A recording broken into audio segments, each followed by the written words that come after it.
In the south of the north, as it were, is South Yorkshire, one of 4 counties comprising the wider historic county of Yorkshire. But God's own country, as it's affectionately known, is so packed with visual delights that they had to split it into 3, and then into 4 in 1974. So what are the prettiest towns in this southernmost county of the White Rose? To establish this, I visited them all personally, and my conclusions are presented to you in this top 10 list. As per the rules of this series of videos, villages are not included for consideration, but cities are, which may become a plot element later, but for now, let's get straight to it. Number 10. Getting us started in suitably Yorkshire fashion is the birthplace of Barry Hines, author of A Kestrel for a Knave, perhaps better known for its film adaptation, Kes. Hoyland. If you're a fan of unusual British town names, this video has some cracking entries coming up in that regard. Hoyland's name means, well, high land in Old Norse, and in Brummie dialect as well, and it lives up to its name, what with the town centre being situated partway up a hill, lending to some fetching views. Particularly so around the peak where the parish church is situated, as is this 18th century folly overlooking a valley separating the town from Barnsley. Some claim you can see all the way to York Minster from here on a clear day. I wouldn't go that far myself, but either way it is a nice spot for birds and humans alike. Come on, Kes. Number 9. Now to a former spa resort once tipped to rival Harrogate, Askham. It was this very lake that grabbed the attention of Georgian speculators in the late 18th century, who saw its sulphur-rich mineral springs as an opportunity to transform it into a thriving spa town. Ultimately though, another industry caused it to pivot entirely: coal. This odd juxtaposition was unsustainable, perhaps as visitors seeking a cure for their rheumatism may have been put off by bellowing pits throwing up plumes of smoke. The town of today bears the ghost of 2 industries then, or should I say spirit, since the lake still gives a serene vibe that's a far cry from the hustle and bustle of nearby Doncaster. But what's that you say? You'd like to see some prettier South Yorkshire towns? Well, Askham you shall receive. Thank you. Number 8. Next is the town whose name is said to mean well in the hollow in Old English, Wombwell. A scattering of fine Victorian stone buildings speaks to this town's rapid 19th century growth, fuelled, so to speak, by the coal mining industry. Mind you, the same can be said for many towns in South Yorkshire, which had all the necessary ingredients: coalfields, customers in the form of Sheffield and Scunthorpe for the purpose of melting steel into foundries, and a series of rivers and canals in which to transport the black stuff in those respective directions.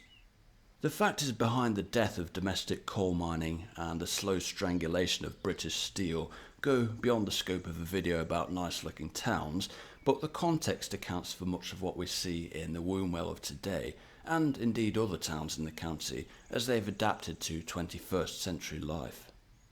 Number 7. To the northeastern corner of this metropolitan county now, and a town with a rather prickly name, Thorn. With a parish church dating all the way back to the 12th century, this might appear to be a medieval market town, but that's not strictly true. Not to bog you down with details, but Thorn was, well, bogged down up until the 17th century. The illustrious Dutch engineer Cornelius Vermuyden was recruited by Charles I to drain Hatfield Chase, transforming this land into a more inhabitable area. Duly, a market charter was granted to Thorn in 1658 by the Protectorate government, that being the folks responsible for relieving Charles I of his head of state duties in the most literal way possible.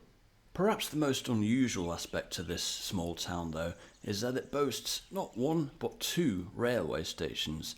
That's 1 more station than Leeds city centre, and just outside one of them is this peaceful fishing spot, where you can unwind and ponder life's mysteries, like what is the prettiest town in South Yorkshire, and when's Alex going to sharpen up his puns? Well, stay tuned and one of those 2 questions will be answered. Number 6. And now a steel town on the outskirts of the Steel City, Stocksbridge. If someone were to put you on the spot and ask you where the name Stocksbridge comes from, you might be tempted to make up a cock and bull story along the lines of, well, there was this guy, right, called John Stocks, who built a bridge here so the locals could get to work by crossing Stocks Bridge. Well, there's just one thing. That is exactly what happened. It was in 1716 when Mr. Stocks built his footbridge for his fulling mill workers, and in 1772 it appeared as an annotation on a map and ultimately became the name of the town itself. The fulling mill was superseded by a cotton mill, which in turn was replaced by a wire drawing mill, which went on to revolutionise umbrella design, courtesy of Samuel Fox and his Paragon umbrella frame. Ever since then, what little rain has made it over the nearby Pennines from the Irish Sea has been deftly deflected by these revolutionary brollies, leaving the locals free to explore the natural scenery, nestled as this town is between the Peak District and the ridge shown here, known as Hunshoff Bank, without getting drenched. Number 5. Next we head to the King's Stronghold, as per its name in Old English, Conisbrough. Just as you were beginning to think South Yorkshire, a construct of 1970s border tinkering correlating with heavy industry, is lacking in history, along comes Conisbrough to turn that perception on its head.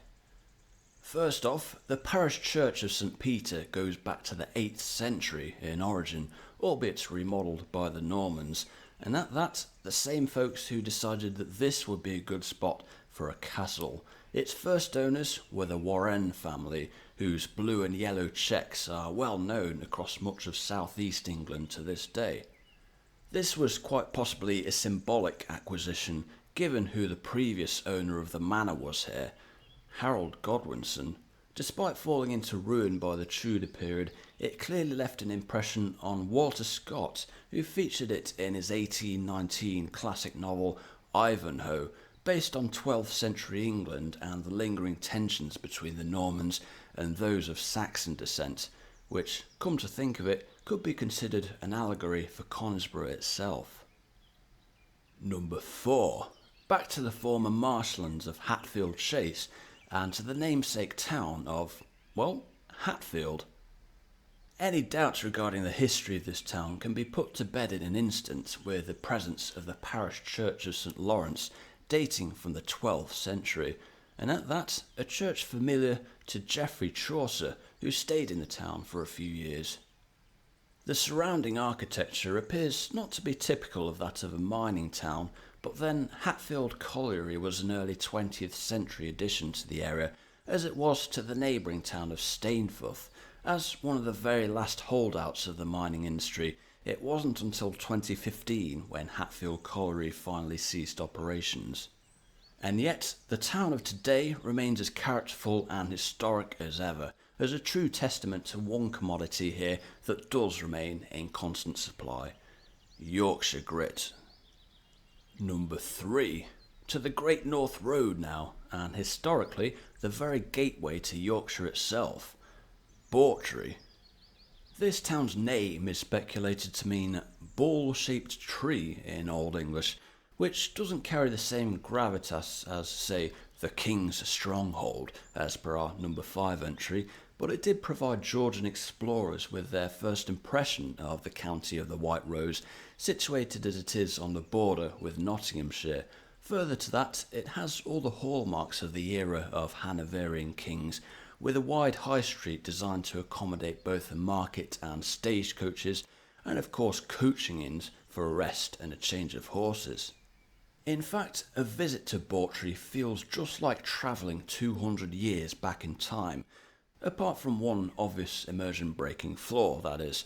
Although the Great North Road's modern counterpart, the A1, gives the town a wide enough berth, the traffic flows through at volume nevertheless, making Bawtry to South Yorkshire what Moreton in Marsh is to the Cotswolds, which is to say, stunning buildings, bit of a traffic issue.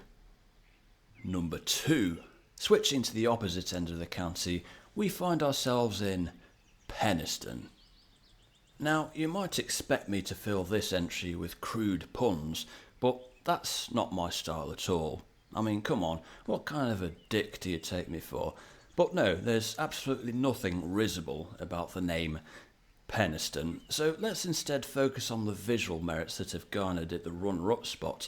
For starters, it's impossible to reach here without passing through some breathtaking scenery, courtesy of its location amidst the moors and pastures of the South Pennine Fringe. And it's the nearby quarries that have provided the town with the material for its distinctive sandstone buildings, serving as an additional reminder of its proximity to the Peak District, not to mention its position at the heart of the Trans-Pennine Trail, that being the coast-to-coast path across northern England via foot, bike or horse, a slower but more peaceful alternative to the M62, if you will. Before I reveal the top spots, I'd like to give an honourable mention to Doncaster. Now, hear me out. Amidst the small towns and villages of South Yorkshire is a quartet of larger settlements: Sheffield, Barnsley, Rotherham, and this town, or should I say city, since our late Queen upgraded it accordingly as one of her final acts. But why am I singling it out, you ask? 2 words: Doncaster Minster. Although the honorific Minster title was only added in 2004, in other words, this was, and still is, a plain old parish church. But here's the truly mind-blowing part. If you were to guess, how long would you say this took to build? 2, 3 centuries perhaps? Nope. 4 years. 1854 to 1858. I tell you, those Victorians did not mess about. But what about the rest, you ask? Well, if I have one message to Doncaster Council, it's this. You are the custodians of a city with an incredible heritage, and I'd love nothing more than for it to become one of the great cities of the future. But, how do I put this? You're probably okay for barbershops for now. Just the saying. Number 1. For our winning spot, we return to the border with Nottinghamshire, this time to Tickhill. Here we have another town of great importance to the Normans who built a castle here, and one whose ruins can be explored freely today, under one small condition. It must be the second Sunday of June, between 2 and 4:30 p.m, but if your diary doesn't allow for this, the good news is the town itself is a museum, figuratively speaking, that is. The perpendicular Gothic masterpiece that is St Mary's Church is surely in the same league as nearby Doncaster Minster, and between the two, these make up a fair bit for South Yorkshire's lack of ancient cathedrals. Then there's Mill Dam, once the reservoir that powered Tickhill Mill, the sole survivor of 4 watermills that ground grain here from as early as the 13th century, and in the midst of this peaceful spot enjoyed by humans and waterfowl alike. Add in over 100 listed buildings to the mix in this town of around 5,000 residents, and you have yourself a winner, at least as far as this overture to the 4-part epic that is Yorkshire is concerned. As usual, do by all means let me know your thoughts in the comments below, whether you agree or disagree with my picks. And if you'd like to catch up with other counties covered in this series so far, check out the link on the screen now. Thanks for watching and have a great day.